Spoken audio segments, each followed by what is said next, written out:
Okay, the wire is back up, tacked up. You can see it runs along the top, doubled up. And I even left it loose enough, I might even be able to slide another one in there.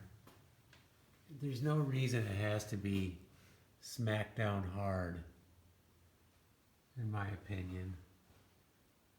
Could be wrong, you can check on that, but I've never seen the wiring really vibrating around and trying to get out of the staples. So I'm all clear all the way down to here, but if I need another 6 inches, this could be moved up into there.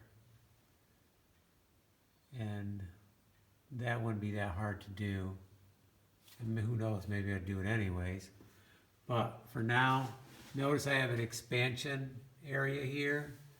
That's the way I like to, I was taught to wires have areas where there's some flexibility. Now I would have left more there, but it was already up.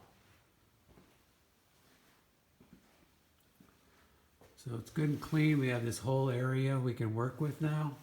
I'd rather have them on this side of the beam, all 3 of them, because on this side, we ran the drain for the kitchen.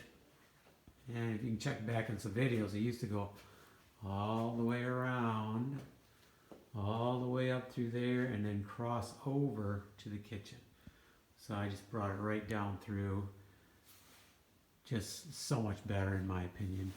Excuse me. And this is where the washer will be too. Okay, so other than that, I've been thinking about it.